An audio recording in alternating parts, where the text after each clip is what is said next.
अलौकिक लग रहा था। रामगोपाल ने मेरा बिस्तर बनाने के लिए कुछ फटे कंबल जमीन पर बिछा दिए और स्वयं एक चटाई पर बैठ गए।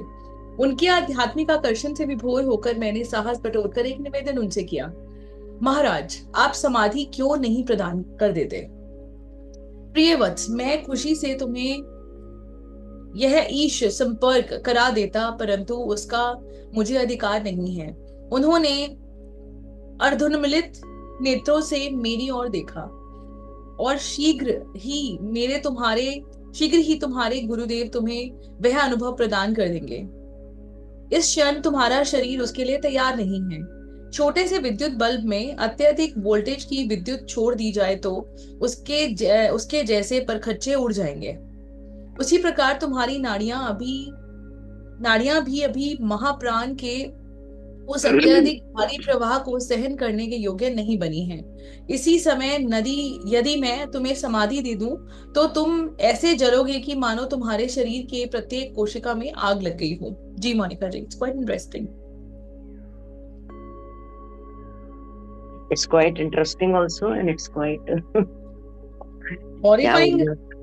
नहीं, हॉरिफाइंग नहीं, मतलब एक डिफरेंट सा एक्सपीरियंस है। जी। उस छोटी सी जंगल बस्ती के एकांत में योगी वर के पास बैठे बैठे जो मनुष्यों की भीड़ भाड़ से भरे स्थान, कल्पनातीत सुदूर, मतलब बहुत ही भीड़ भाड़ से भरे स्थानों से निकलकर वो कई नदियां नाले पार कर कर आए थे। वो एक कल्पनातीत सा लग रहा था कि जैसे सब दूर हो गया है, सब कुछ दूर हो गया है, मतलब यही वो उचित या यही वो एकांत है जिसकी खोज में वो इतने सालों से भाग रहे थे। ऐसा सा उन्हें महसूस हो रहा था। और बहुत ही सिंप्लिसिटी है इस पैराग्राफ के अंदर, कहीं भी कोई ढकोसला नहीं है, कुछ नहीं है। फटे कंबलों की बात हो रही है, जमीन की बात हो रही है, चटाई की बात हो रही है, और प्रभु की बात हो रही है, और प्रभु की बात हो रही है। तो उन्होंने इन्हें कुछ फटे कंबल दिए और खुद भी चटाई पर बैठ गए। और इसमें भी देखो, है इसमें भी देखो कि आध्यात्मिक आकर्षण यहाँ भी पैदा हो रहा है। हम कहते हैं कि बड़े बड़े मंदिरों में पैदा होता है या आकर्षण, तो प्रभु का यहाँ भी आ गया। क्योंकि प्रभु को जो एक रूपता और सादगी और जो प्रेम चाहिए, ओरिजिनल प्रेम, वो उनको वही चाहिए बस। ये कहानी या ये लाइन हम सब ने सुनी है कि प्रभु भाव के भूखे होते हैं।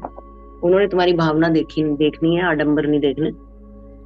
तो से विभोर होकर मैंने साहस करके निवेदन किया कि आप समाधि क्यों नहीं प्रदान कर देते मुझे? वही मैं इतने टाइम से इस खोज में, मुझे समाधि दे दो ताकि मैं प्रभु से एकाकार होके बैठा करूं घंटों घंटों, कई कई महीने, कई कई ऐसे। पीछे किसी का हमने सुना था, उसने 40 दिन जल समाधि ली है। नहीं, कितने अद्भुत कार्य लोग करते हैं। और क्या तो खाते होंगे, क्या वो सांस लेते होंगे, वही जल समाधि, मतलब समाधि हो गई। तो ऐसे क्यों नहीं प्रदान कर देते हैं? मतलब इन सब चीजों से ही मुक्ति मिल जाएगी एक तरह से, मैं और मेरे प्रभु। फिर उसमें भूख भी नहीं लगती और प्यास भी नहीं लगती और आदमी एकदम शांत अवस्था में होता है। जैसे पहले भी योगेश्वर जी भी समाधि लगाया करते थे, हमने पढ़ा है उनके। जैसे वो समाधि में बैठ जाते थे तो ये उनको निहारा करते थे, ये हमने ऐसा कुछ पढ़ा है पिछले पैराग्राफ्स में। वे बोले, वत्स, मैं तुम्हें ईश्वर से संपर्क बहुत खुशी से करा देता, परंतु मुझे इसका कोई राइट नहीं है। और अर्धोन्मिलित मतलब अधगुली सी आंखें, जैसे आधी आधी अधूरी सी आंखें ना, जैसे थोड़ी देर से आंखों के पलक के पर्दे खोल के कोई सामने वाले को देखता है। उन्होंने ऐसे अर्ध खुली सी आंखों से मेरी तरफ देखा और उन्होंने कहा कि शीघ्र ही गुरुदेव तुम्हें अनुभव प्रदान कर देंगे। अब फिर से कोई गुरुदेव, मतलब अब कौन गुरुदेव? लाड़ी मास्टर जी की बात हो रही है, किसकी बात हो रही है, ये हमें अगली लाइनों में पता चलेगा। शीघ्र ही गुरुदेव तुम्हें ये प्रदान करेंगे और एक क्षण तुम्हारा शरीर भी इसके लिए तैयार नहीं है। क्योंकि कहते हैं ना, हम प्रभु को डायरेक्ट नहीं देख सकते, हमारे में इतनी क्षमता नहीं है। हम इतने अधो हैं कि हम प्रभु के साक्षात्कार इन खुली आंखों से नहीं कर सकते, खुले नेत्रों से नहीं कर सकते। इसीलिए कहते हैं कि बीच में गुरु की जरूरत पड़ती है। हम गुरु के माध्यम से प्रभु के दर्शन करते हैं।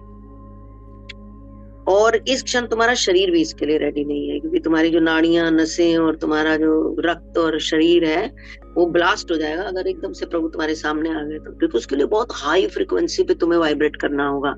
जब वो पल आएगा तो then we can proceed for that. और छोटे से विद्युत बल्ब में अत्यधिक वोल्टेज की विद्युत छोड़ दी जाए, 60 वॉट के बल्ब में अगर 125 वॉट की लाइट दे दी जाए तो वो फट जाएगा। उसी प्रकार तुम्हारी नाड़ियां भी अभी उस महाप्राण के प्रवाह को सहन करने की योग्य अभी नहीं, अभी तैयार नहीं हुई है। योग्य नहीं बनी है लिखा है, मगर अभी तैयार नहीं हुई है। इस समय यदि मैं तुम्हें समाधि दे दूंगा तो तुम जल जाओगे और तुम्हारे शरीर की प्रत्येक कोशिका में तुम्हें लगेगा कि जैसे आग लग गई।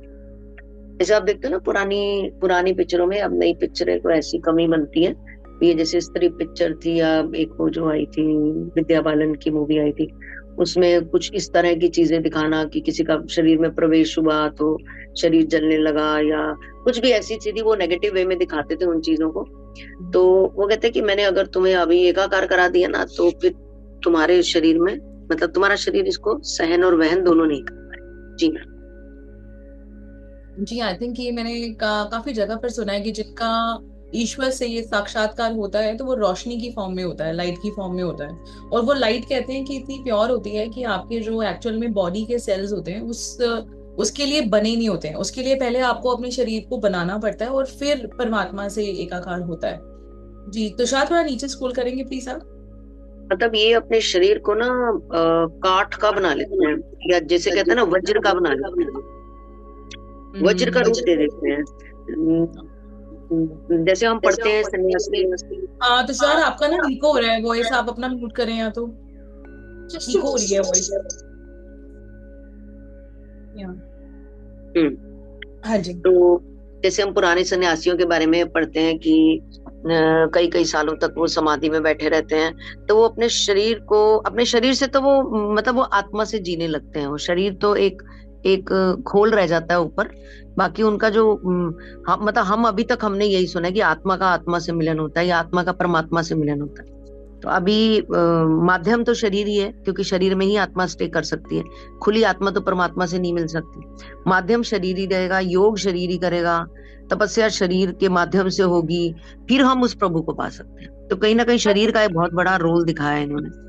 I think yes, I think शरीर के थ्रू वो मन को साधना करते हैं और साधना के थ्रू वो मन को भी साधते हैं, मतलब जी। बॉडी के थ्रू। तो ये मतलब दोनों के मतलब पूरक ही है एक तरह से ना। हम्म। क्या तुम मुझसे ब्रह्म ज्ञान चाहते हो? योगी वर योग योच में डूबे हुए आगे कहते जा रहे थे, जबकि जितना नगण्य व्यक्ति मैं हूं और जितनी अत्यल्प ध्यान धारण मैंने की है, उससे मैं स्वयं इस अचरज में हूं कि क्या मैं भगवान को प्रसन्न करने में सफल हो पाया हूं, और उसकी दृष्टि में अंतिम मूल्यांकन के समय मेरा मूल्य क्या होगा। महाराज, क्या आप लंबे समय से अन्याय भाव से ईश्वर प्राप्ति का प्रयास नहीं करते आ रहे हैं? मैंने कुछ खास नहीं किया है। बिहारी ने तुम्हें मेरे जीवन के विषय में अवश्य ही कुछ बताया होगा। 20 साल तक मैं एक निर्जन गुफा में प्रतिदिन 18 घंटे ध्यान करता था। फिर मैं उससे भी अधिक दुर्गम क्षेत्र में एक गुफा में जाकर 25 साल तक रहा। वहां मैं प्रतिदिन 20 घंटे यौगिक ध्यान में लीन रहता था। मुझे निद्रा की आवश्यकता नहीं थी, क्योंकि मैं सदा ईश्वर के साथ ही रहता था। निद्रा की साधारण अवचेतन अवस्था की आंशिक शांति से मेरे शरीर को जितना विश्राम मिलता, उससे कहीं अधिक समाधि की अधिचेतन अवस्था की पूर्ण शांति में मिलता था। निद्रा अवस्था में मांसपेशियों को विश्राम मिलता है, परंतु हृदय, फेफड़े और रक्त संचारण प्रणाली निरंतर कार्यरत रहती है। उन्हें कोई विश्राम नहीं मिलता। अधिचेतन अवस्था में सभी आंतरिक अवयव भी महाप्राण की शक्ति से आवेशित होकर निष्क्रिय जीवंतता की अवस्था में स्थिर रहते हैं। ऐसी अवस्थाओं के कारण वर्षों से निद्रा मेरे लिए अनावश्यक हो गई है। फिर उन्होंने कहा, एक समय आएगा जब तुम्हें भी निद्रा की आवश्यकता नहीं रहेगी। I mean it is quite strange. जी। नीचे कर दूंगा थोड़ा सा। जी। तुमने जो पीछे ये घंटी लगा रखी है ना, इससे मैं ही उड़े जा है ना। उसको सुन सुन के उसके साथ इतना एसोसिएशन हो रहा है कि मैं उसको, मतलब मैं उसको, हाँ मतलब वो इसको बहुत वो कर रहा है, फ्लो में ला रहा है इसको। Do you want me to continue? हाँ हाँ हाँ, उसको चलाओ। उससे पढ़ने में मतलब एक अलग ही वो आ रहा है, मजा आ रहा है। Thank you. तुम मुझसे ब्रह्म ज्ञान चाहते हो, इसको आप विजुअलाइज भी कर सकते हैं साथ साथ। अगर आप आंख बंद करके सुनेंगे ना, पीछे से आवाज आ रही, आंख बंद करके सुनेंगे तो आप दो मुनिवरों को, दो लोगों को विजुअलाइज भी कर सकते हो। पूरी पूरी पिक्चर विजुअलाइज हो रही है जिस तरह से इन्होंने लिखा हुआ है। तुम मुझसे ब्रह्म ज्ञान चाहते हो। वो सोच में डूबे हुए आगे कहते जा रहे थे कि जितना नगण्य व्यक्ति मैं हूं और जितनी अल्प ध्यान मैंने किया है, मैं खुद इतने अचरज में हूँ कि क्या मैं भगवान को प्रसन्न करने में। अभी देखो अगले पैराग्राफ में उन्होंने क्या क्या लिखा, 20 साल एक जगह, 25 साल एक जगह, 18 साल एक जगह। मतलब क्या हो रहा है, 18 घंटे एक दिन में। मतलब इनके पास जब ये इस साधना में है या जब ये इस भक्ति और शक्ति में है, इनके पास कोई रोला नहीं है पैकेज का, कपड़ों का, ब्रांड का, गाड़ी के टॉप मॉडल का, मल्टी स्टोरी बिल्डिंग का, टॉप फ्लोर का। मतलब इनकी जिंदगी में कोई रोला, बहन का, ननंद का, सास का, बेटी का, बहू का, भाभी, इनका कोई रोला ही नहीं है इनकी जिंदगी। ये इन सब से ऊपर उठे हुए हैं।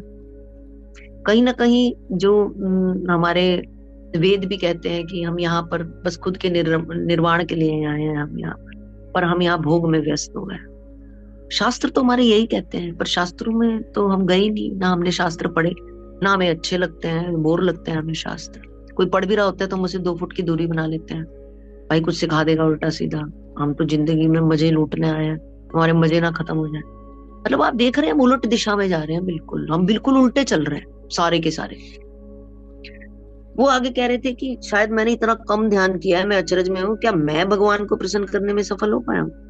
और उनकी दृष्टि में अंतिम मूल्यांकन के समय भगवान मेरा क्या मूल्य लगाएंगे, भाई तूने मेरे को कितना पूजा, तेरा रिकॉर्ड दिखा, तूने कितना टाइम मेरा ध्यान किया, मेरे को पूजा या मेरे बारे में बात किया, एनीथिंग रिलेटेड टू मी। तो हम कौन से पन्ने दिखाएंगे, कौन सी किताब खोलेंगे, कौन से बही खाते खोलेंगे। क्या हमारे बही खातों में लिखा होगा कि हाँ भगवान इतना टाइम हमने तुम्हें याद किया था, या हम कहेंगे कि हम तो इन सबको नहीं मानते, ये सब तो दकियानू सी बातें। प्लीज अब तुम बोर मत करो, कुछ और बात करें। क्या तुम्हारे पास इसके सिवा भी बात करने को कुछ है। ऐसे कहकर ऐसे लोगों को कोठड़ी में फेंक दिया जाता है और फिर धीरे धीरे उनके मित्र भी खत्म हो जाते हैं, वो अकेले ही रह जाते हैं अपने, बस वो और उनका ईश्वर। ऐसी सी परिस्थिति रहती है इस कलयुग में इन लोगों की। महाराज क्या आप लंबे समय से अनन्य भाव से ईश्वर प्राप्ति का प्रयास नहीं करते आ रहे हैं। तो प्रश्न पूछ रहे हैं, क्वेश्चन मार्क लगा हुआ। उनकी ये बात सुन के जो उन्होंने अभी बोली, एक बार तो मुकुंद भी अचरज में पड़ गए कि मतलब मैं जिनके पास आया हूँ इस आदि शक्ति को खोजने के लिए, वो क्या बोल रहे हैं कि मैंने जो किया है, क्या मैंने इतना किया है कि प्रभु मुझे कहेंगे कि हाँ तेरा भी कोई मोल है। तो थोड़ा डाउट हुआ उनको। उन्होंने बोला कि तो लंबे समय से ये प्रयास करते नहीं आ रहे क्या। मैंने कहा कुछ खास नहीं किया। अब देखिए यहाँ सादगी की बम्बारमेंट हो रही है, सादगी की कह लो या मतलब निशब्द सा ही है, कुछ पता नहीं लिखा कैसे हुआ है इन्होंने। ये तो मैंने कुछ खास किया ही नहीं, और यहाँ जरा सा करके इतनी इतनी चीजें हम मांगते हैं। बिहारी ने तुम्हें मेरे जीवन के, ये बिहारी अब समझ में नहीं आ रहा, ये बिहारी कोई व्यक्ति है या कोई ईश्वर है या कृष्ण है या प्रभु है, ये भी आगे क्लियर होगा। बिहारी ने तुम्हें मेरे जीवन के, या कोई उनके गुरु थे, मेरे को बिल्कुल रिकॉल नहीं कर पा रही हूँ मैं बिल्कुल भी, तुम्हें मेरे जीवन के बारे में बताया ही होगा। 20 साल तक तुम एक निर्जन गुफा में 18 घंटे तक तपस्या करते थे, फिर उससे भी अधिक एक दुर्गम क्षेत्र में 25 साल तक उन्होंने तपस्या करी। वहां वो 20 घंटे के योगिक ध्यान में, यानी कि 24 में से 20 घंटे योगिक ध्यान में लीन रहते थे। और वो कहते हैं मुझे निद्रा, योगियों को निद्रा की आवश्यकता नहीं होती, क्योंकि जब वो समाधि में होते हैं वो उनकी निद्रा अवस्था ही होती है। मैं सदा ईश्वर के साथ ही रहता था जब वो समाधि में होते हैं। तो ये निद्रा की जो साधारण अवस्था, ये हम जैसे मनुष्यों के लिए है, जो सो के अपने मांसपेशियों के शरीर को आराम देते हैं ताकि अगले दिन काम कर सके। निद्रा की साधारण अवचेतन अवस्था की आंशिक शांति से, मतलब मैं अवचेतन अवस्था में ही जो निद्रा ले लेता था उसकी भी कुछ मतलब आंशिक रूप से जो शांति थी, उससे मेरे शरीर को विश्राम मिलता, और उससे भी कहीं अधिक मैं समाधि की अवचेतन अवस्था में पूर्ण शांति ले लेता। समझ गए। यानी कि निद्रा में हम जब सो जाते हैं तो जो आंशिक शांति मिलती है, मैं समाधि में पूर्ण शांति ले लिया करता था। यानी कि निद्रा कभी भी उनके लिए कोई चैलेंज नहीं था। जी मैम यहीं तक पढ़ा है, अगला पैरा भी पढ़ा हमने। नहीं, one more. नहीं ओके जी निद्रावस्था में निद्रावस्था में वो कहते हैं कि हमारी नर्वस सिस्टम को, हमारी मांसपेशियों को, शरीर, हड्डियां, इनको आराम मिलता है। जैसे हम ज्यादा देर तक खड़े रहते हैं तो हमारे कभी कभी लेग्स में, पैर में पेन होने लगता है, तो हम लेट जाते हैं तो कहते हैं ओह कितना रिलीफ मिल रहा है, पता ही नहीं लग रहा सुबह से भाग रहे थे। तो बेड पे लेट के ऐसा लगता है आहा, सभी को आता होगा ऐसा आनंद, कैसे लगता है पैर में से आवाजें निकल रही हैं, बोल रहे हैं पैर। कोई कोई तो फिर अपने बच्चों को भी कहता है जरा सा पैर दबा दो, पैर दबाने से उनको सुकून आता है, फिर वो सो जाते हैं आराम से। ऐसा होता है लगभग हर दूसरे घर में, विश्राम मिलता है। परंतु हृदय, फेफड़े, रक्त संचार प्रणाली ये तो निरंतर ये चलती रहती है, ये कभी विश्राम नहीं करती। ये विश्राम करेगी तो फिर समाप्ति हो जाएगी। अधिचेतन अवस्था में सभी आंतरिक अवयव भी महाप्राण की शक्ति से, मतलब ये सब हमारे लिवर, फेफड़े, ये सब दिल, धड़कन, सांस, ये सब चेतन शक्ति से चल रहे हैं। हमने बहुत सारी किताबों में भी पढ़ा है कि हमारा सबकॉन्शियस माइंड हमारे इन बॉडी पार्ट्स को मूव करता है जब हम सो जाते हैं, ऐसा हमने किताबों में पढ़ा है। वो सबकॉन्शियस माइंड को ऑपरेट एक महाप्राण शक्ति कर रही है, कि शक्ति से ही वो आवेशित होकर निष्क्रिय जीवंतता की अवस्था में स्थिर रहते हैं। मतलब निष्क्रिय जिसमें कोई हलचल नहीं हो रही है, फिर भी वो जीवंत रहते हैं, जीवंत अवस्था में रहते, मृत नहीं हो जाते। मतलब हम सो जाते हैं पर ये जीवंत रहते हैं एक एक अवस्था के अंदर।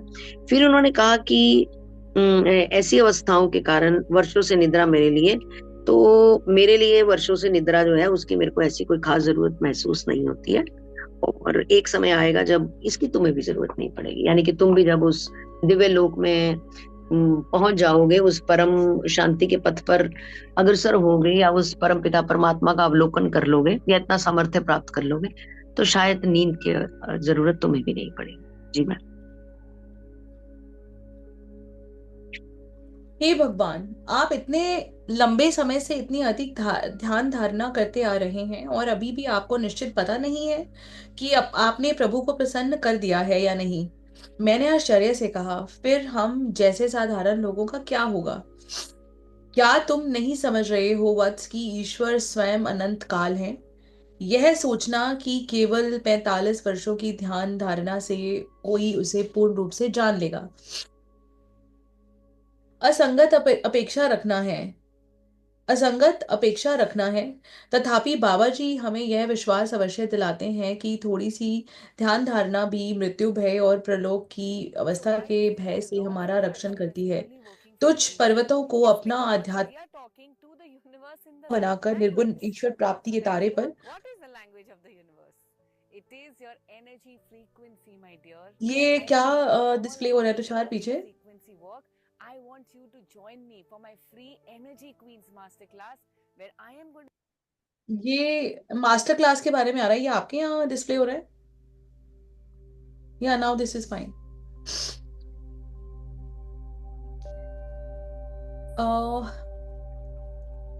तुच्छ पर्वतों को अपना आध्यात्मिक आदर्श न बनाकर निर्गुण ईश्वर प्राप्ति के तारे पर अपना लक्ष्य केंद्रित करो। यदि कठिन परिश्रम करोगे तो वहां पहुंच जाओगे।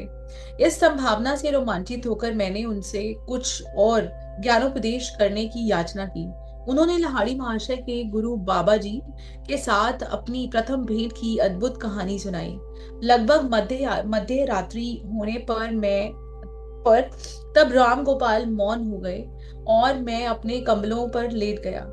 जब मैंने आंख बंद की तो मुझे बिजलियां कौंधित दिखाई देने लगी। मेरे अंदर का विशाल अंतराल जैसे पिघलते हुए प्रकाश से भर गया। मैंने आंखें खोली तो वही चुनियाने वाला प्रकाश दिखाई दे रहा था। वह कुटीर उस अनंत महाकाश का एक छोटा सा हिस्सा बन गई थी, जिसे मैं अपनी अंतर्दृष्टि से देख रहा था। तभी योगीराज ने कहा, तुम सोते क्यों नहीं? महाराज, मैं कैसे सो सकता हूँ जब मेरे चारों ओर बिजलियां कौन रही हों, चाहे मेरी आंखें बंद हो या खुली। तुम धन्य हो जो तुम्हें यह अनुभव मिल रहा है। इन आध्यात्मिक प्रभा किरणों का दर्शन आसानी से नहीं होता। फिर उन्होंने स्नेह के कुछ शब्द कहे। उषा काल होने पर राम गोपाल ने मुझे मिश्री के कुछ टुकड़े दिए और वापस लौट जाने को कहा। उनसे विदा लेने में मुझे इतना दुख हो रहा था कि अश्रु मेरे गालों पर बहने लगे। मैं तुम्हें खाली हाथ नहीं जाने दूंगा। योगीराज ने दयाद्र होकर कहा, मैं तुम्हारे लिए कुछ अवश्य करूंगा। जी, बहुत ही आनंद दर्शन है इसमें।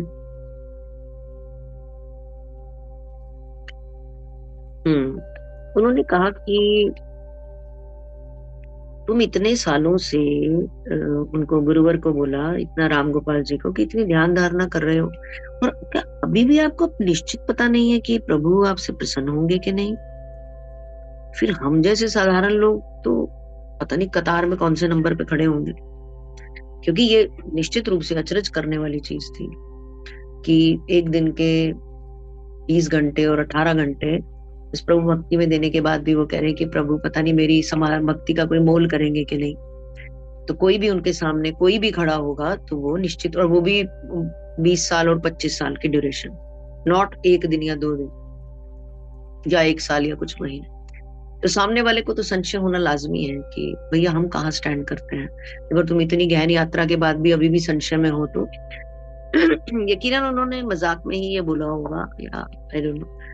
क्या तुम समझ नहीं पा रहे हो वत्स कि जो ईश्वर है वो स्वयं अनंत काल है? यह सोचना मतलब ईश्वर स्वयं काल है, अनंत काल है। अनंत वर्ड उन्होंने यूज किया कि मतलब समय, प्रभु के लिए समय सीमा का कोई बंधन नहीं है। वो कह रहे हैं कि ये तो हम काउंट कर रहे हैं 35 साल, क्योंकि हम काउंट करते हैं। मैं सुबह उठा, मैंने 2 घंटा ये किया, मैं 3 घंटा किया, 5 घंटे, हम काउंट करते हैं। वो कहते हैं हम तो काउंटिंग में आते हैं, प्रभु तो अनंत है। तुम्हें ये 35 वर्ष दिख रहे हैं, उनके लिए कुछ भी नहीं है। अब जिसके लिए अनंत काल शब्द यूज कर दिया गया हो, यानी कि 35,000 करोड़, 80,000 करोड़ या कितने अरब करोड़, उसके लिए 35 वर्ष क्या है? कुछ भी नहीं। तो वो उससे तुलना करके बता रहे सॉरी। तो कहते हैं कि 45 वर्षों की ध्यान धारणा से कोई कैसे पूर्ण रूप से जान लेगा? सिर्फ 45 वर्षों में।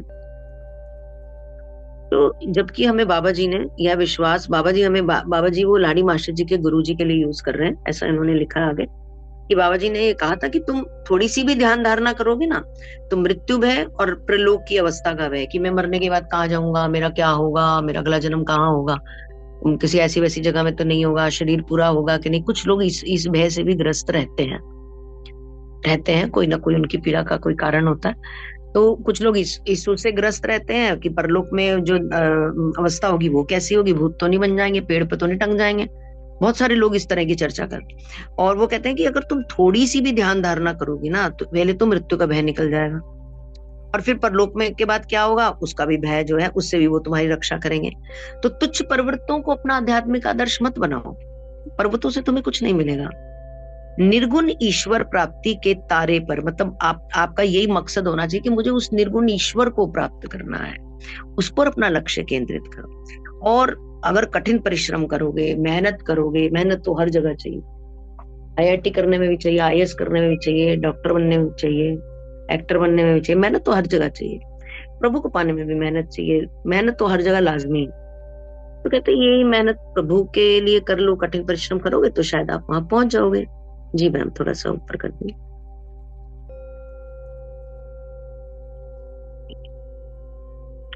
इस संभावना से मैं थोड़ा रोमांचित हो गया, थोड़ी एक्साइटमेंट बढ़ी कि अच्छा, मतलब कुछ किया जा सकता है, अभी होप जो है वो रखी जा सकती है कि थोड़ा सा भी ध्यान करने से। ये लाइन उनको अच्छी लगी कि थोड़ा सा भी ध्यान अगर आप करते हो, बाबा जी ने कहा है, तो आप वहां पहुंच सकते हो। मैंने उन्हें कहा कि कुछ ज्ञान उपदेश करिए, कुछ और बताइए, क्योंकि एक्साइटमेंट बढ़ रही थी उनकी।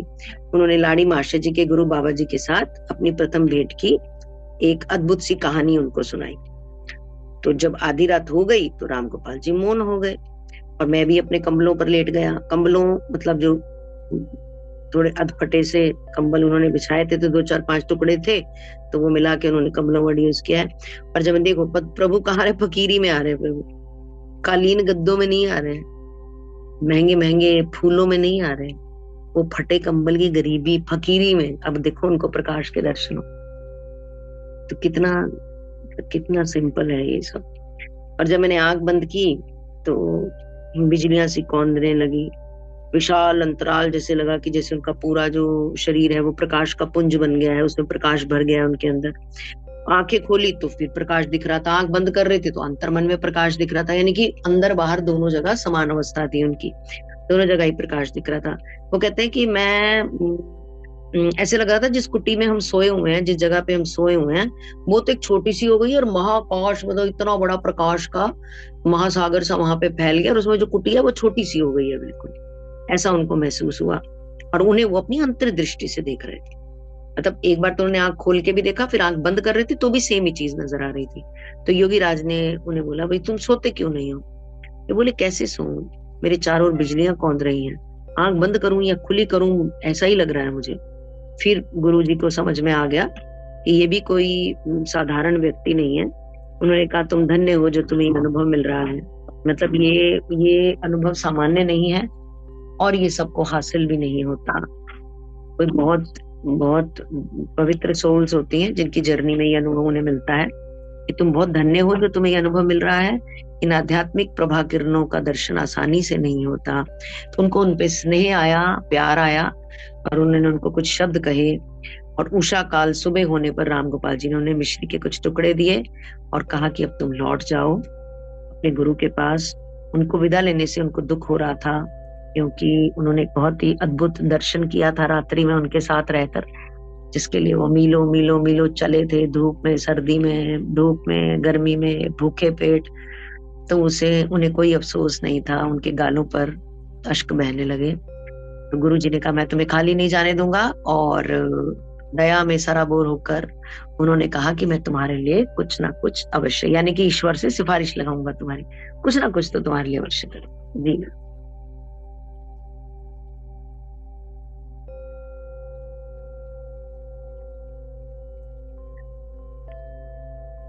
जी सुनैना, प्लीज कंटिन्यू रीडिंग। हाँ जी। वे मुस्कुराए और उन्होंने अपनी दृष्टि मुझ पर स्थिर की। मैं निश्चल हो गया, मानो जमीन से चिपक गया हूँ। उनसे निस्सृत होने वाली शांति की धाराओं ने मेरे संपूर्ण अस्तित्व को आप्लावित कर दिया। तत्क्षण मेरे पीठ का दर्द ठीक हो गया, जो अनेक वर्षों से बीच बीच में मुझे तकलीफ देता रहता था। ज्योतिर्मय आनंद के सागर में नहा कर नव उल्लास प्राप्त करने से अब मेरा रुदन बंद हो गया। राम गोपाल की चरण वंदना करके मैं जंगल में प्रवेश कर गया। जंगल की उलझती झाड़ियों में से रास्ता बनाते हुए धान खेतों को पार करता हुआ आखिर मैं तारकेश्वर पहुंचा। तारकेश्वर में दूसरी बार मैं अब मंदिर गया और वहां भगवान के सामने साष्टांग दंडवत किया। वह गोल पत्थर मेरी अंतर्दृष्टि के सामने आकार में बढ़ता गया और आकाश पिंड बन गया, जिसमें वलयों पर वलय, अंचलों पर अंचल सभी ईश्वर की प्रभा से ओतप्रोत लग रहे थे। 1 घंटे बाद मैं खुशी खुशी कोलकाता की गाड़ी में बैठ गया। मेरी यात्राओं का आनंद हो गया, उन तो पर्वतों में नहीं बल्कि अपने गुरु के हिमालय सदृश व्यक्तित्व के चरणों में। तो शायद थोड़ा सा नीचे स्क्रॉल करें। अरे ये तो चैप्टर कंप्लीट हो गया। वो लाइन ऐसे, हाँ, ये पैरा आप दोबारा रीड करो, लाइन कंटिन्यूएशन में बन जाएगी। 1 घंटे बाद मैं खुशी खुशी कोलकाता की गाड़ी में बैठ गया। मेरी यात्राओं का आनंद अंत हो गया, उन तो पर्वतों में नहीं बल्कि अपने गुरु के हिमालय सदृश व्यक्तित्व के चरणों में। जो किसी के सामने नहीं झुकता, वह स्वयं अपना बोझ भी कभी नहीं वहन कर सकता। ये तो उसका ऊपर दिए होंगे ना वर्ड, उसका एक्सप्लेनेशन है, but that line finishes there itself. Yes, right Monika ji, I just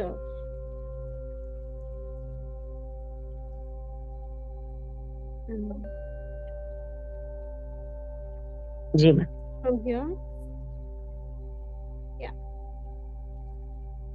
मैं तुम्हें खाली हाथ नहीं जाने दूंगा। उन्होंने दया में भरकर बोला कि मैं तुम्हारे लिए कुछ ना कुछ तो जरूर करूंगा। ऊपर करना मैम।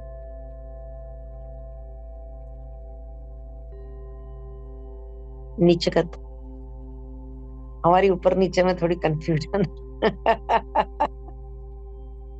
सही है, सही है। वे मुस्कुराए और उन्होंने अपनी दृष्टि मुझ पर स्थिर की, यानी कि मुझे एकटक निहारा, प्रेम से निहारा। मैं निश्चल हो गया, एकदम स्थिर हो गया। मैं मानो जमीन से चिपक गया हूँ, जैसे मेरा कोई स्टैचू ही बन गया, ऐसा मुझे फील हुआ। उनसे निस्सृत होने वाली, उनसे जो वाइब्रेशंस, शांति की वाइब्रेशन धाराएं आ रही थी, वो मेरे संपूर्ण अस्तित्व को अप्लावित कर दिया। अप्लावित का मीनिंग मुझे देखना पड़ेगा। हाँ नहीं, हाँ थोड़ा सा अप्लावित कर दिया।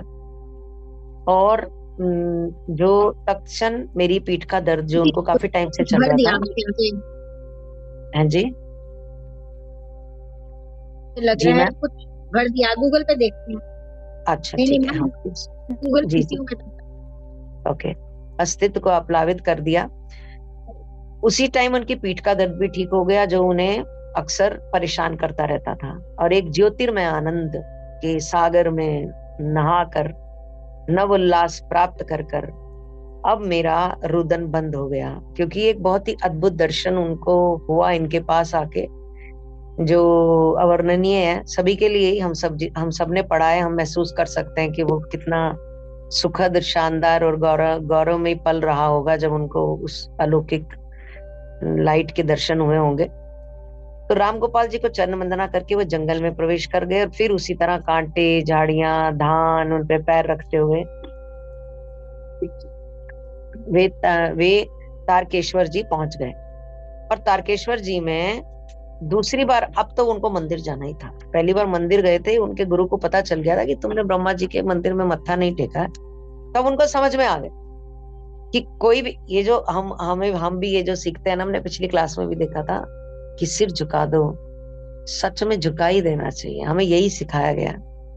कोई भी दिखता है किसी भी गली में, चौक में, कहीं भी, कोई भी बस मंदिर दिखता है ना, तुम्हारी गर्दन ऑटोमेटिकली सबकॉन्शियस में है, तुम्हारी गर्दन झुक जाती है। तो कहीं ना कहीं अच्छा नहाया हुआ, नहाया हुआ, बोले तो वो नहा मतलब वो यूं लगा कि उनके संपूर्ण अस्तित्व को, जैसे नहाया हुआ सा नहीं होता, एकदम रोशन हो जाता है। नहाने के बाद हमारी मैल उतर जाती है, तो ऐसा सा उनको अप्लावित के लिए उन्होंने वर्ड यूज किया, ऐसा उनको महसूस हो रहा था। और अब वो मंदिर गए तो भगवान के सामने वो साष्टांग हो गए। भगवान के मंदिर में जो मत्था टेकने का सही तरीका है मेल्स के लिए, आदमियों के लिए, वो साष्टांगी है। ये जो गोडे के बाहर हम झुकते हैं, ये हमने बना रखा है। पुरुष जो है वो साष्टांग होते हैं, यानी कि फुल सरेंडर प्रभु के आगे। और जो फीमेल्स होती हैं वो नीज के बाहर करती हैं प्रणाम। पुरुषों के लिए नहीं है ये, पर अब पुरुष भी नीज के बाहर ही करते हैं। तारकेश्वर में जब वे मंदिर में गए और वहां पर उन्होंने भगवान के सामने साष्टांग प्रणाम किया, और वह गोल पत्थर मेरी अंतर्दृष्टि के सामने, अंतर्दृष्टि मतलब सामने तो वैसे के वैसा ही था, पर मेरी जो मन की दृष्टि थी उसमें उसका आकार बढ़ता जा रहा था। आकाश पिंड बन गया, ऊंचा हो गया एकदम, आकाश पिंड बन गया, जिसमें वलय होते ना, चक्कर पे चक्कर, जैसे तार तार तार, जैसे तार नहीं घूमती, किसी का अस्तित्व बड़ा होना शुरू हो जाता है, तो ऐसे वलय पर वलय, अंचलों पर अंचल, सभी ईश्वर की प्रभा से हो, मतलब जादू ही चल रहा था। ये भी जादू था, एक जादू प्रकाश का, एक जादू यहाँ मंदिर में आके हुआ, तो उनको वो जादू वहां पे महसूस हो रहा था।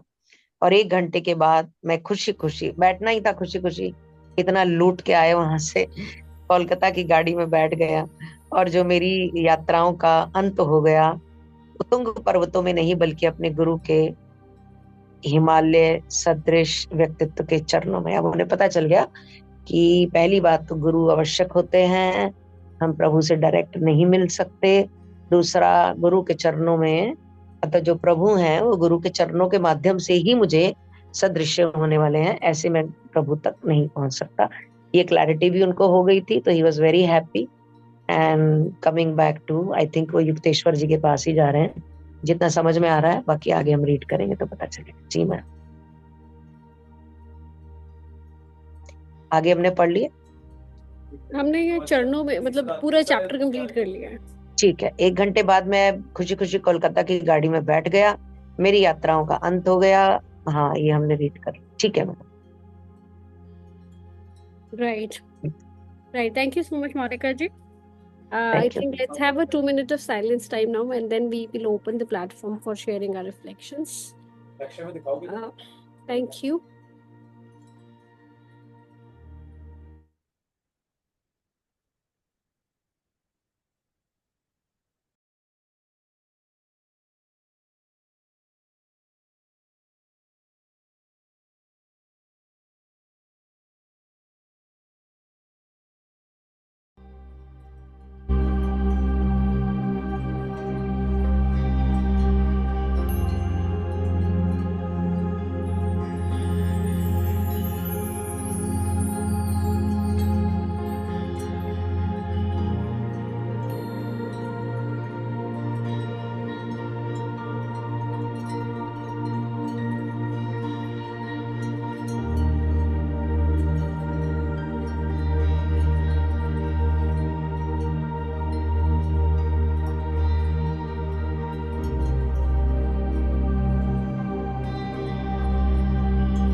Welcome back, everyone. Welcome back. If everyone can come on the cameras, thank you so much, Yogini ji, for coming on the camera. Thank you, Sonal ji, Bhumika ji. So, who is going first? Fastest finger first. अच्छा है, आज का chapter मुझे लगता है कि बहुत अच्छा है। बहुत अलग सा इंसाइट है इसमें। तो कौन शेयर करना चाहेंगे पहले?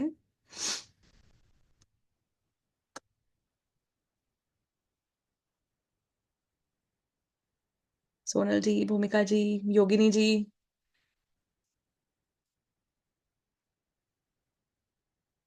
आई डोंट नो बाकी किसी ने सुना भी है कि नहीं चैप्टर? सुना है, बहुत ये अच्छे से ये जो सुना ग्रेट जी। जी योगिनी जी, वी आर आज लुकिंग के फॉर चैप्टर में द पहली बार ये आया कि मतलब मैं पहले ही बोलूंगा क्योंकि आज पहली बार ये आया कि हमने पूजा के समय जो बना रखे हैं, वास्तव में भगवान को बुलाने का कोई टाइम नहीं होता। जो मोनिका जी ने बताया था बीच में कि हम लोग जो है पूजा का समय बनाते हैं कि अरे हमें इतने बजे नहाना है तो इतने बजे पूजा करनी है। लोगों के अपने नियम होते हैं वास्तव में, पर अगर हम भगवान को जिस टाइम भी मन से याद करेंगे वो हमारी सहायता के लिए हाजिर हो जाते हैं। तो ये बात मुझे बहुत अच्छी लगी थी।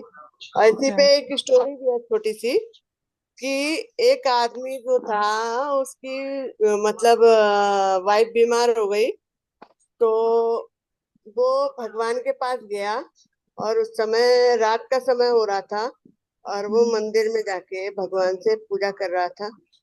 तभी एक सेठ था, एक बहुत बड़ा सेठ था, वो काफी बेचैन हो रहा था। उसको अजीब सी बेचैनी हो रही थी, तो वो भी गया मंदिर में उसी टाइम थोड़ी देर बाद। और जब उसने कहा कि वो उसने देखा कोई आदमी पूजा कर रहा है तो उसे पूछा, तो उसने कहा कि मेरी बीवी बीमार है और मुझे मतलब पैसे की जरूरत हो रही है। तो उसने कहा कि उसने सेठ ने कहा कि अरे तुम तो मेरे यहाँ काम करते, तुम मेरे यहाँ आ जाते, तुम मुझसे ले लेते। तो बोला मैं आपके यहाँ नहीं आया था, आप मेरे पास आए हो क्योंकि मैं तो भगवान के पास आया था ये मान के कि वो मेरी मदद करेंगे किसी भी हाल में, और आपको इसी रूप में भेजा उन्होंने कि आप मेरी मदद करो। तो यही कहानी है, मतलब कि हम जिस टाइम उनको मन से याद करते हैं उस टाइम मदद को आते हैं, बस किस रूप में आते हैं ये हमें देखना है। Thank you. बिल्कुल बिल्कुल, थैंक यू भूमिका जी। बहुत ही अच्छी स्टोरी आपने शेयर की। थैंक यू, थैंक यू जी। योगिनी जी प्लीज। मैं ये कह रही थी कि एक्चुअली वही बात आ रही है कि जो गुरु हैं उनका महत्व हमारे जीवन में बहुत ज्यादा है। He is the only one who will carry our hand and help us meet God again. God is inside us. ये थोड़ी सी कंफ्यूजन रहती है, हम सोचते हैं मंदिर जाके, देखिए ये सारी चीजें जो हैं ये भी जरूरी हैं, क्योंकि जैसे एक छोटा बच्चा जिसको अल्फाबेट्स पहले पेंसिल पकड़नी सिखाई जाती है, फिर अल्फाबेट्स लिखने सिखाए जाते हैं, फिर लेटर्स लिखनी, फिर वो वर्ड्स बनते हैं, देन सेंटेंसेस बनते हैं, देन जैसे छोटे छोटे पैराग्राफ्स हम बच्चों को सिखाते हैं, जो छोटे बच्चे होते हैं फर्स्ट या सेकंड क्लास के, my teacher, my friend, my father, my mother, धीरे धीरे पैराग्राफ्स बड़े होते जाते हैं। सिमिलरली अध्यात्म में पहले प्योरीफाई सोल को करके उसके बाद हमें गुरु, हमारे अंदर इतनी तड़प आ जाएगी कि हमें गुरु से मिलना है, हमें प्रभु, गुरु हमारे वही होते जिन्हें जहां बैठ के हमारे मन में सारे जो क्या बोलते हैं बत्तियां जग जाए हमारे दिमाग की, और हमारे अंदर का जो एंजाइटी है, रेस्टलेसनेस है, वो शांत हो जाए। और वो पूर्ण गुरु ही हमें ईश्वर से मिलाते हैं। और तो कोई जरिया नहीं है ईश्वर को प्राप्त करने का, क्योंकि जो हम, ये जो इसमें आया था कि एक लाइट की फॉर्म में ध्यान समाधि में दिखते हैं प्रभु, वो भी उनका निर्गुण स्वरूप ही। क्योंकि जिस रूप में हम उनको अपने इष्ट मानते हैं वो उसी रूप में हमारे सामने आते हैं। अब कहने को रावण ने भी राम राम करता रहता था पूरा टाइम, राम ऐसे करेंगे राम वैसे करेंगे जपता तो रहता। सिमिलरली कंस भी कृष्ण जी को जपता था, लेकिन उनका भाव अलग, भाव दुश्मनी का था। खैर वो पीछे की स्टोरी एक अलग है कि वो उनके पार्षद ही थे, खैर वो अलग एक स्टोरी। बट भाव जैसा हमारा रहता है ईश्वर के प्रति, वो उस रूप में ही हमारे पास आते हैं, चाहे हमारा फ्रेंड का भाव हो, चाहे पति पत्नी का भाव हो, चाहे बेटा बेटी का भाव हो। और हमें कोई ना कोई उनके साथ रिश्ता बना के रखना चाहिए और डेली उनके साथ एक वार्तालाप रखना चाहिए। जो मुझे लगता है, जो मैं करती, जो अपने मन में अपने जीवन में कोई तकलीफ लगे, जैसे हम अपने माता पिता से या फ्रेंड से बात करते हैं, मतलब दुनिया में मुझे तो ये लगता है कि दुनिया में आपका कोई वैसे वाला अपना नहीं। I am not talking about physically कि ब्रदर सिस्टर या कुछ, बट हर कोई अपनी लाइफ में बिजी हो जाता है एक टाइम के बाद, और आपको उतना टाइम नहीं शायद दे पाते हर, जितना शायद आपको कभी जरूरत लगती है। बट ईश्वर हमारे मन की बात सुनते हैं, और हमें जब कोई तकलीफ होती है, then when we sit and try to अपना दुख जिसको हम कहते हैं उड़ेलना ईश्वर के आगे, या कभी खुशी में भी बैठ, तो हमें वो मार्ग दिखाते हैं कि आप ऐसे करो। आपका अंतर्मन ही आपको समझाता है, और वो अंतर्मन अगेन ईश्वर की पावर ही है, जिससे हमें अपने आगे लाइफ में क्लैरिटी होती है कि हमें आगे कैसे क्या करना। बाकी हर इंसान को राइटियसनेस और ऑनेस्टी से अपना काम करना चाहिए, काम कोई छोटा बड़ा नहीं होता, पर हर काम को करने की मतलब अगर आपकी नीयत पैसे पे है, सामने वाले की जेब पे आपकी अगर नजर है, तो गलत है। आपको अपना काम ऑनेस्टी और राइटियसनेस से करना है, ताकि आप और हर कार्य को समर्पित करें, अपना ईश्वर को समर्पित करें। जो भी आपके पास आए हैं, they are form of god, so that we don't मतलब किसी के साथ धोखाधड़ी करके पैसा कमाना गलत है, वो फिर पैसा वैसे ही जाता। घर में हमारे पैसा, नेक कमाई होनी चाहिए, जो सब बड़े भी कहते हैं हमें कि नेक कमाई रखो, और दूसरों का दुख तकलीफ अगर हम किसी तरह से उनको आराम दे सके तो वो करना चाहिए। बस यही छोटे छोटे काम होते हैं जिससे ईश्वर प्रसन्न होते हैं। और मुझे ये लगता है कि पता नहीं हम ऐसा क्या काम करते हैं जिससे ईश्वर हम पे प्रसन्न होकर हम पे कृपा बरसाता है। और हमें अपना सर हमेशा उनके चरणों में झुका के रखना चाहिए, और उनको अपने हाजिर नाजिर समझ के अपने कार्य करने चाहिए। राइट मैं तो बहुत ज्यादा बोल, राइट नहीं नहीं, बहुत ही अच्छा बोला आपने, और आई थिंक बहुत ही रेलिवेंट बोला आपने, और अप्रोप्रिएट था जितना भी कहा, और वो यूजफुल था information, I must say. And जितना भी मैंने भी अब तक समझने की कोशिश की, I have went to like two main organisation, and third might be Paramananda Yogananda ji का जो आश्रम है यहाँ पर। मैं मतलब जल्दी तुषार और मैं प्लान कर रहे थे कि हम लोग विजिट करेंगे और एक रेगुलरिटी मेंटेन करेंगे, but I just felt it कि जो पहले वाले लोग, मतलब जो हमारे बूढ़े बुजुर्ग थे, मतलब they use to do rituals with their heart, करते थे, और बहुत ही शिद्दत से जाते थे। मतलब माई आई remember my dadi like going visiting, like she use to go to Pir Baba ji daily, and mandir also, gurdwara also, वो तीनों जगह जाते थे और डेली जाते थे। फिर आकर के रामायण भी पढ़ते थे, गीता भी पढ़ते थे जब मन वो जो जपुजी साहिब होते हैं वो भी पढ़ते थे ऑल्टरनेट डेज पे। तो आई थिंक उससे एक तो सबसे बड़ा बेनिफिट ये होता है कि आपका ना मतलब रूटीन बन जाता है। बट जो जितना मुझे समझ में आया कि आपको उन शब्दों के साथ जो बोला जा रहा है उसके साथ कनेक्शन एस्टेब्लिश करना बहुत ज़रूरी होता है, उसको फीलिंग को डेवलप करना अपने बॉडी के अंदर बहुत ज़रूरी होता है। बिकॉज जैसे ही हमारा मन प्योरीफाई होता है, थॉट से ही हमारा मन प्योरीफाई होता है, एक्चुअली संकल्पों से हमारा मन प्योरीफाई होता है। ये मुझे इस प्रोसेस में आने के बाद पता चला, इससे पहले मैं इन सब चीज़ों के बारे में ज़्यादा नहीं जानती थी। एंड अनफॉर्चुनेटली हमारे जो बेचारे जो बुजुर्ग थे, मतलब वो रिचुअल्स तो फॉलो करते थे, लेकिन उनको किसी ने बताया नहीं कि इन सब चीज़ों को मतलब अप्लाई कैसे करना है लाइफ में। That's what they were lacking I think. और तभी हम तक वो जो एक ज्ञान और जो वो चीज़ें हैं, क्योंकि वो इम्बाइब नहीं कर पाए ना उस तरीके से। कुछ चीज़ें इम्बाइब कर पाते थे, लेकिन एक्चुअल में अपने जो इंद्रियां हैं उसके ऊपर कंट्रोल करना, सेंसेस के ऊपर, और ये सब उनको नहीं आता था। That was not in their syllabus. और जिनके था तो उनकी पीढ़ियों में या लीनिएज में वो आगे गया भी है। तो नेवरदलेस आई थिंक नाउ जिम्मेदारी हम पे आती है कि हम as a part of the family system what exactly we are doing and how we are purifying. और जितना आज के चैप्टर में मुझे समझ में आया वो यही था कि मतलब गॉड जो है, मतलब उसके लिए कहीं जाने की जरूरत नहीं है, पर्वतों में जाने की जरूरत नहीं है, कमरों में बंद होने की जरूरत नहीं है।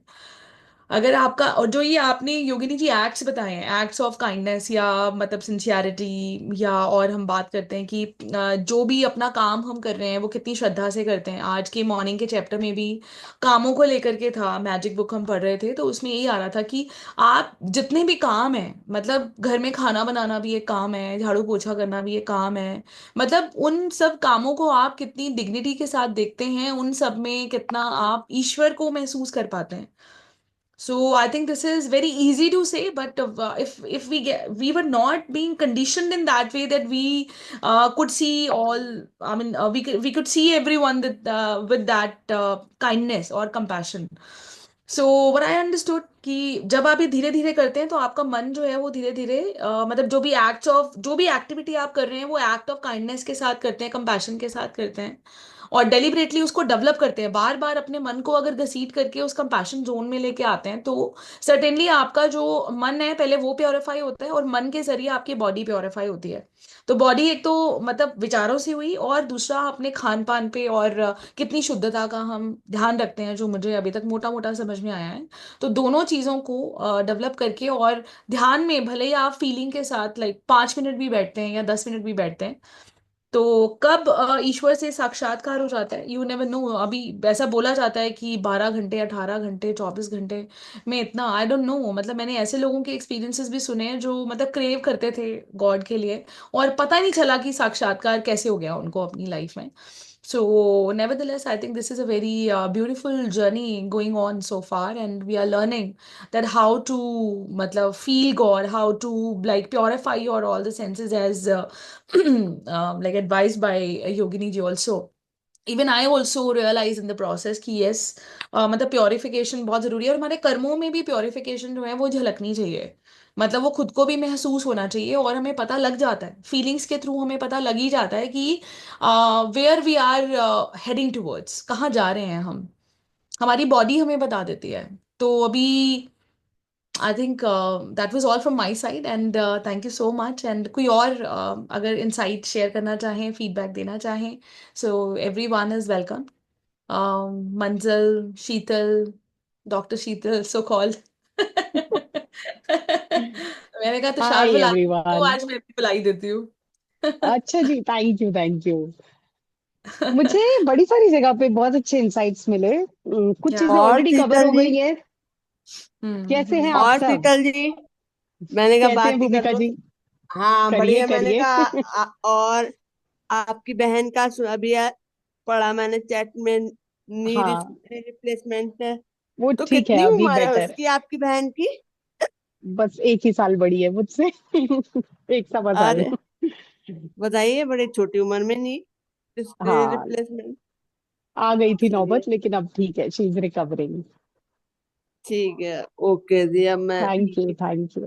या इफ यू कैन गिव आप योर इनसाइट। सबकी विशेस के लिए thank you. But coming back to the chapter, मैंने पिछले 2 क्लासेस थोड़े मिस भी किए थे, तो I read them today before joining the call, और पूरा चैप्टर पढ़ लिया मैंने। और जो मेन मेरा ध्यान जा रहा है 2 बातों पे, एक तो कवर हो गई अभी कि किसी माउंटेन पे भगवान को मत ढूंढो। ऑब्वियसली आप, इट्स विद इन, और वो इटर्नल है, हमारे अंदर है। किस रूप में आ जाए नहीं मालूम। आखिरी सेंटेंस, क्योंकि मेरे पास इंग्लिश की बुक है तो मैं उसी में देख रही हूँ, आखिरी सेंटेंस ने मेरी ध्यान जो है ना पकड़ा है कि my travels ended not in the lofty mountains. मेरा जो ये सफर खत्म हुआ बड़े बड़े पहाड़ों और पर्वतों में जाके खत्म नहीं हुआ। बल्कि but in the Himalayan presence of my master, उन्होंने अपने मास्टर को, अपने गुरु को हिमालय से कंपेयर किया है कि उनकी मौजूदगी हिमालय पर्वत के बराबर थी। ये बहुत गहरी बात है कि उन्होंने अपने गुरु को ही हिमालय मान लिया, कि उस समय राम गोपाल जी उनके गुरु थे और उनकी प्रेजेंस में उनका ये वाला सफर खत्म हुआ। अब उनकी एक जो ये जिज्ञासा थी ना, या बार बार एक अर्ज होती है अंदर, बीच में कहीं ये भी एक सेंटेंस आया कि हमें लगता है कि किसी भी डिवोटी को ये लगता है कि उसी का रास्ता भगवान का रास्ता है, लेकिन योगा भी एक सबसे बड़ा रास्ता है, ऐसा लाडी माचे जी ने बताया हुआ है। तो हमें लगता है कि हमारा तरीका सही है, लेकिन क्योंकि उन्होंने जब उस बड़े से मंदिर के पत्थर को, स्वरूप को, भगवान के स्वरूप को झुककर नमस्कार नहीं किया, तो रास्ता गुमवा दिया भगवान ने। उन्होंने अपने पनिशमेंट देने के तरीके ढूंढ लिए।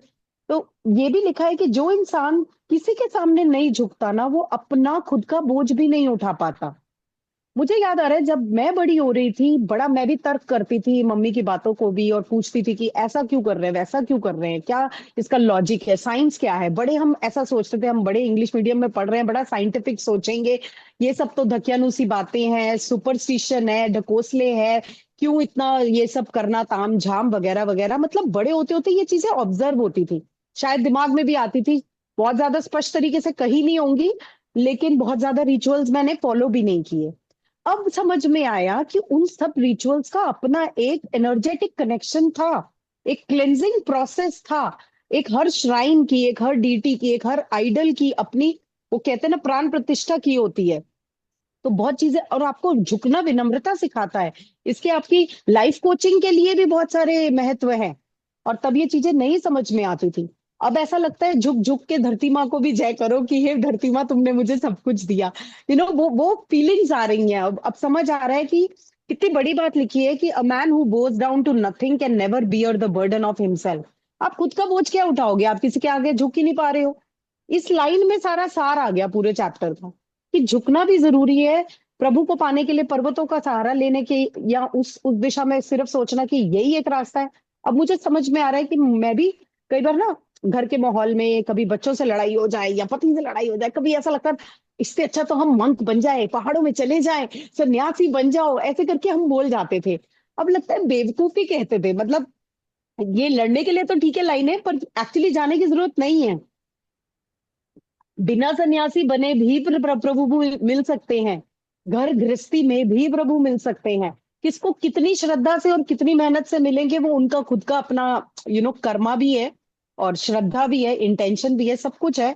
बट बहुत ही गहरा चैप्टर है। एंड समरी यही है कि इट इज विद इन, और लाइट ढूंढनी है तो अपने अंदर ढूंढनी है। और मेरा अभी मन और जाग रहा है कि मुझे जल्दी जल्दी क्रिया योगा समझना है, सीखना है, यूज करना है, और देखना है कि हमारी जर्नी कहाँ लेके जाती है हमें, कब हम इस चीज को साध पाते हैं। So it is a beautiful reading today. And Monika ji ने इतना अच्छा समझाया, तो thank you so much. Thank you so much Sheetal, Yogini ji, Bhumika ji, सबने बहुत ही अच्छे से अपने लाइक इनसाइट्स को शेयर किया। Thank you so much. And हर किसी का जो फीडबैक है, आई थिंक वो बहुत मायने रखता है। और आई थिंक सभी की शेयरिंग से क्या होता है कि हमें भी बहुत सारा मतलब इंसाइट मिलता है। तो बहुत ही अच्छा, बहुत ही beautiful beautiful Sheetal, Yogini ji, thank you. So anyone wants to share, या फिर हम वाइंड अप करें? वाइंड अप करें तो कौन करवा रहा है? Tushar has left. सो अभी कंक्लूडिंग प्रेयर कौन कराएंगे? योगिनी जी कराएंगे या शीतल जी कराएंगे? तुषार दिख रही है दूसरे नंबर, दोनों नंबर नो पे दिख रही नो है वो तो। शी इज, नो तो नो साथ she has gone somewhere actually. अच्छा अच्छा, तो नो शी इज साथ कॉल्ड। इश्यूज। फीडबैक भाई, और वो भी बहुत अच्छा बोलती है। मोनिका जी तो मौन में रहती हैं फिलहाल, समझा देती हैं, उनकी भी काफी कुछ समझा देती हैं। चलिए मैं ही करा देती हूँ। So let's join our hands. Thank you so much everyone. सर्वे भवन्तु सुखिनः, सर्वे सन्तु निरामया, सर्वे सर्वे सर्वे भद्राणि भद्राणि पश्यन्तु पश्यन्तु मा मा कश्चित् कश्चित् दुःखात् दुःखभाग् भवेत्। भवेत्। Thank you. ओम शांति। शांति शांति शांति। थैंक यू आराम से सो थैंक मच। यू कराइए, आराम एवरीवन। से। Thank you. you. आराम you से। all for प्रेयर your हमेशा presence. थोड़े से रिलैक्सेबल में होनी चाहिए। चलिए अगली बार बिल्कुल। भूमिका जी आप करवाएंगे। हाँ मैं करवा दूंगी। मैं अपना नेट खोलूंगी। मैं पूरे बीच में थोड़ा सा कंफ्यूज होती हूँ। हाँ तो मैं अगली करवा बार दूंगी। ये आप ही की ड्यूटी है, अगली बार आप कराएंगे तो शाद नहीं कराएंगे, मैं नहीं कराऊंगी। हाँ हाँ ठीक है। हाँ right. Thank thank you, you. Thank you thank everyone, you. Thank you all for your thank presence. You. क्या कह रहे बाय। हैं मोनिका बाय जी, का ऑल। क्या फिर बाय करें या मिलेंगे हाय ब्रेक करें? के बाद। और शीतल थैंक जी यू, आपको फिर से ठीक है।